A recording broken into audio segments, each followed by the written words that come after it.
Hello and welcome to another episode of Words for Life. Today we're going to look at the quote, "Once we accept our limits, we go beyond them," by Albert Einstein. This quote is to remind us that we need to know where we're starting from before we can really move beyond or get better than where we are. So let's go ahead and dig in and start looking at this quote and how we apply it to ourselves and how we can move forward and live a positive and progressive life through this quote. So first I want to start off with a story about kind of understanding your limits. I was working on training for a marathon, or I had planned to run a marathon, and I thought because I spent a lot of my time hiking and working out that running a marathon was just an extension of hiking. I had already hiked 21, 22 miles before, and it wasn't that big of a deal. So I really went into it with the mindset that, I can do this. I've already done something similar. It's not going to be a big deal. As I started to work through a kind of training plan, I realized that it's not the same. And I had to do a bit of a checkpoint to understand where my current limits were. I was used to hiking, which is really, the slower, methodical pacing that goes into it, but it's very different than jogging or running in a marathon. So I had to do a kind of checkpoint with myself to say, okay, what is my current ability? Because beforehand, I was just running to run. I didn't have anything to go off. I didn't really have an understanding of how far I needed to progress or go in order to get to the level I needed to be to do this marathon. So I did some exercises, found some online, and I found that if I go and practice how far can I get in a 15 or 30 minute time frame with the speed that I can currently run comfortably, not like expending a lot of energy or anything like that, but just a comfortable pace that I know I could keep up in my mind for, let's say, 5 or 6 hours. So I ran this pace and I realized that I was drastically under the speed that I needed to be in order to successfully complete the marathon within the time frame. But by realizing where I was currently at, I had the ability to say, okay, I'm here. Now I need to be here. So how do I do that? But that starting point allowed me to see where that gap was and understand what I needed to do to improve it. So I could tailor my research into looking into what type of exercises or what type of routines I could go and implement to increase my speed up to a certain level and what was a good starting point. But before, I was looking at how do you run a 9-minute mile? How do you run a 7-minute mile? All these things that were way beyond the level of what I was currently at. But I assumed because I was relatively fit, I could do these things. So this goes back to I need to accept that I was slower than I thought that I actually was, and I wouldn't be able to sustain a high level of speed, which in my mind I thought I could do for a long period of time.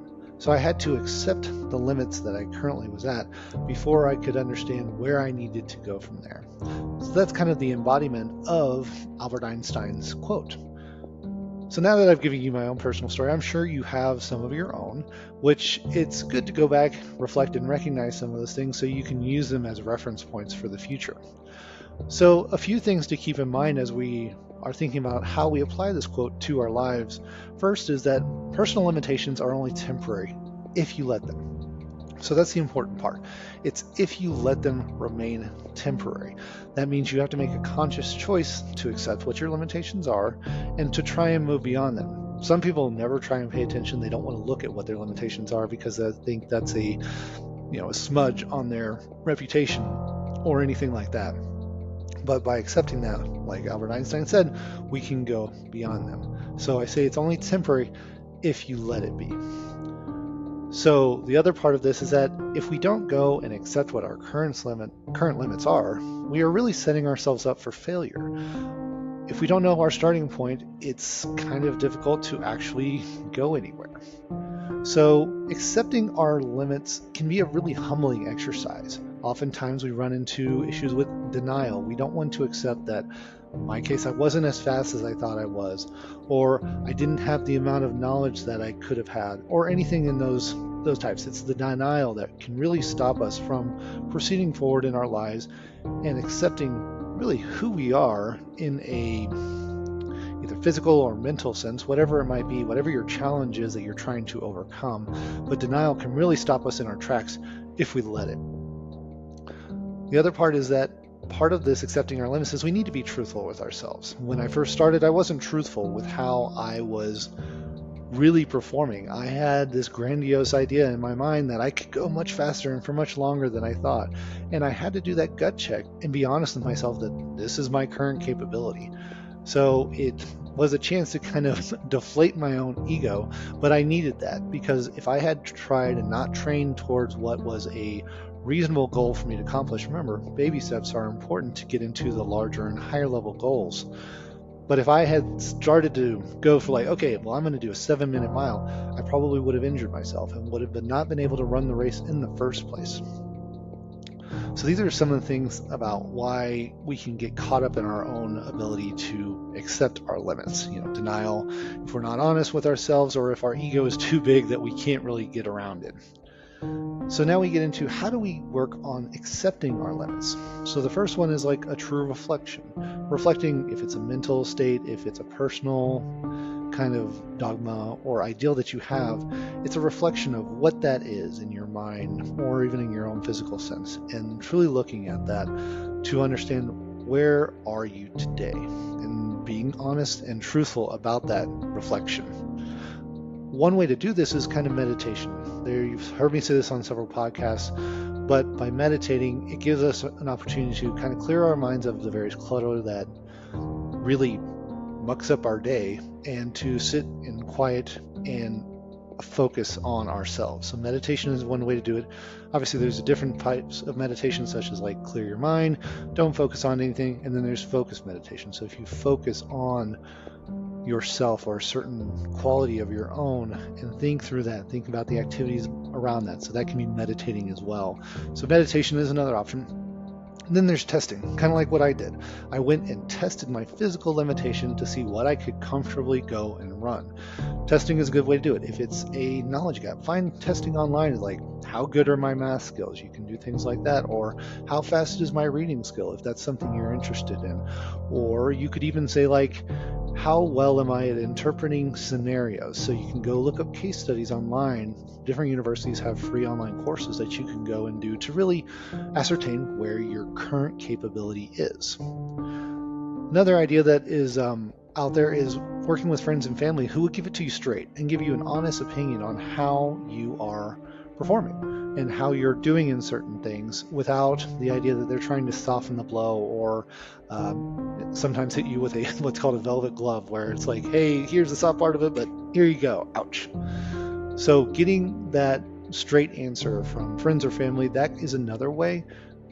Can be a little bit of a double-edged sword, because sometimes depending on the relationships, you might be angered by the response, you might not accept it. It goes back to the denial part. So if you are comfortable with whatever critique or feedback you're going to receive, then that's a good option. One of the other options is coaching. So coaches are out there to go and help you think through your own questions and think through your own mind about how something is going to work for you. So coaching is another option to where you can go and work with somebody and help them focus on the goal you want to accomplish, whether it be fitness, health, mental health, work-life balance, whatever might be the case. But that's that whole limitation, that helping you look at that.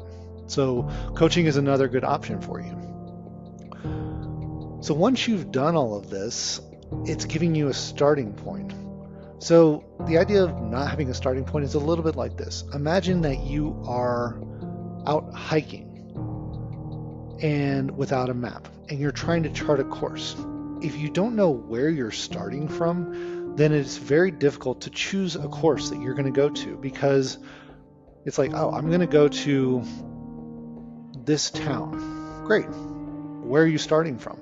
If you don't know where you're starting from, you don't know what roads you can take, you don't know what trails you can take, you don't know what options are available to you to get there.